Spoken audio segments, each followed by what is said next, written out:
샬롬, 우리 주 예수 그리스도의 은혜와 평강이 함께하기를 기도하고 또한 축복합니다. 내일은 추수감사주일로 기억하고 지키게 됩니다. 그래서 오늘 함께 묵상할 말씀은 감사에 관한 말씀으로서 골로새서 3장 15절부터 17절 말씀입니다. 제가 말씀을 읽어봅니다. 그리스도의 평강이 너희 마음을 주장하게 하라. 너희는 평강을 위하여 한 몸으로 부르심을 받았나니 너희는 또한 감사하는 자가 되라. 그리스도의 말씀이 너희 속에 풍성히 거하여 모든 지혜로 피차 가르치며 권면하고 시와 찬송과 신령한 노래를 부르며 감사하는 마음으로 하나님을 찬양하고 또 무엇을 하든지 말에나 일에나 다 주 예수의 이름으로 하고 그를 힘입어 하나님 아버지께 감사하라. 아멘.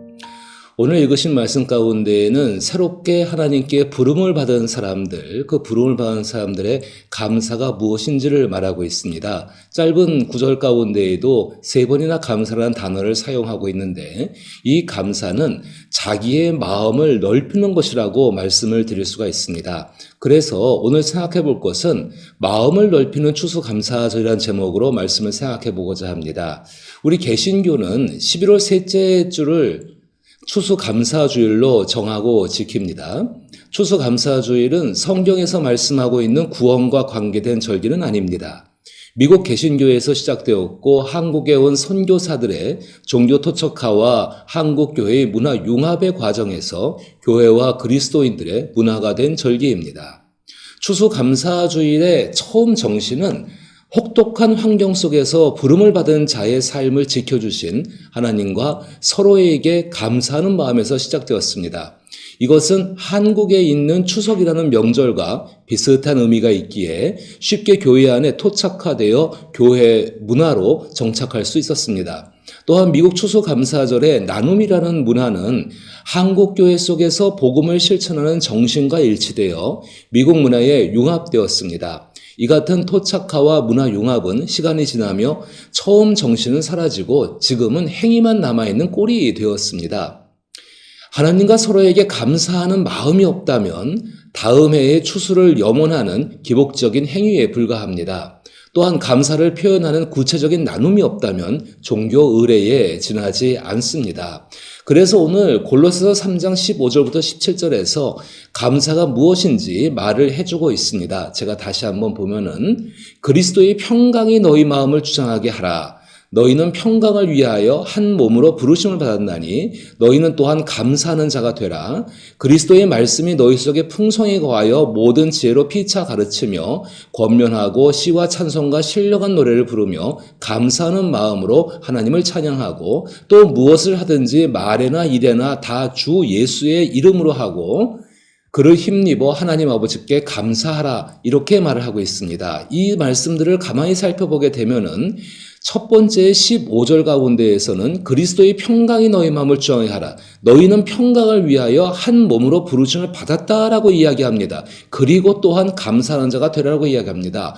우리의 부르심과 감사가 무엇인지를 먼저 설명을 하고 있고 그 다음에 16절을 말씀 보게 되니까는 시와 찬송과 신령한 노래를 부르며 감사하는 마음으로 하나님을 찬양하고 예배라고도 말할 수 있고 하나님과의 개인적인 삶의 관계라고도 말을 할 수가 있습니다. 하나님을 향해서 그 감사하는 것이 하나님을 진정으로 대하는 태도이다라고 말을 할 수가 있죠. 또 마지막 절 가운데에는 모든 것을 주 예수의 이름으로 하고 그를 힘입어서 하나님 아버지께 감사하라. 자기의 삶의 태도 가운데에 그리스도 예수로 인하여서 감사하는 마음으로 살아가라는 것입니다. 그럼 조금 더 구체적으로 생각해 보면은 감사는 하나님과 서로를 향한 자신의 마음을 넓히는 일입니다. 자신의 마음이 넓혀지지 않으면은 감사가 이루어질 수가 없습니다. 그저 자기의 삶 가운데 주어지는 모든 것들이 다 당연하다고 여기겠지요. 그런데 감사는 자기 마음의 표현으로 감사의 표현을 통해 감사하는 마음을 더 커집니다. 이처럼 풍성한 감사의 마음은 자기의 삶을 안정되게 하고 보람을 가지게 합니다. 풍성한 감사의 마음이 주는 가장 큰 유익은 오늘 골로새서가 말씀하고 있는 것처럼 하나님의 말씀을 받아들이고 자발적으로 순종하는 하나님께 헌신하는 삶으로 이끈다는 것입니다. 다시 말해서 감사가 있을 때 하나님과의 온전한 관계 속에서 더 나은 삶이요 탁월한 삶으로 나아갈 수 있다는 것입니다. 하나님 말씀이 자기의 마음과 생각과 뜻과 말과 행동에 스며들게 하는 것이 감사입니다. 또한 거짓된 것이 난무한 세상 속에서 분별력을 가지고 참된 하나님의 뜻을 가르치고 따라갈 수 있도록 돕는 삶을 살게 합니다. 이것은 하나님이 기뻐하시는 삶입니다. 그것을 통해 예수 그리스도의 시선을 가지고 세상을 하나님과 함께 살아가게 한다는 것입니다. 그래서 감사로 인해 자기의 마음을 넓히는 것은 그리스도 예수의 평강이 우리의 마음을 주장하게 허락하는 일에 있습니다. 그리스도 예수의 평강은 주 예수께서 십자가의 사역을 통해 쟁취하신 승리입니다. 주 예수의 승리는 주 예수에게 어떤 요구나 결핍이 필요 없음을 의미합니다. 하나님께서 그리스도 예수에게 어떤 요구도 없으며 온전하게 하려고 더 이상 무엇을 할 필요가 없다는 것을 의미합니다. 그것이 우리의 마음을 주장하도록 마음에서 허락하는 것이 감사의 시작입니다. 그것은 분명하게 그리스도 예수를 향한 자신의 마음을 넓히는 것입니다. 한국 사회가 몹시 가난한 적이 있었습니다. 그런데 추수감사절이 되면 그때 교회에서 강단 주변에 과일, 채소, 식량 등을 수북하게 쌓아놓고 예배하며 예배가 끝나고 나면 교인과 비교인 모두에게 골고루 나누어 주었습니다. 그때는 내년의 추수가 잘 되기를 바라는 마음이 아니었습니다. 오늘을 있게 하신 하나님과 그리스도 예수의 평강을 신뢰하기 위한 것이었습니다. 지금은 어떠할까요? 일반적으로 강단 주변에 과일과 채소, 떡 등을 갖다 놓고 추수감사절 예배를 드립니다.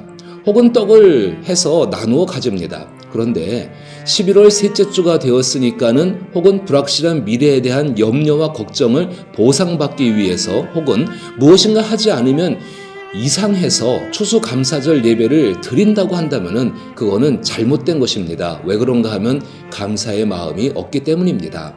강당 주변에 과일과 채소, 떡을 쌓아 놓는 것이 나쁜 것이 아니라 하나님을 향한 마음이 없는 것이 나쁜 것입니다. 하나님과 서로에게 마음을 넓히십시오. 그 넓어진 마음에 그리스도 예수의 평강을 채워나가십시오. 살아남기가 힘든 세상에서 부름을 받은 자를 지키시는 하나님께 더욱 풍성한 믿음과 소망과 사랑으로 살아가게 합니다. 그리하여 하나님의 뜻대로 부름을 받은 자에게 모든 것이 합력하여 선을 이루시는 하나님의 은혜를 경험할 수 있기를 나사렛 예수 이름으로 축복합니다.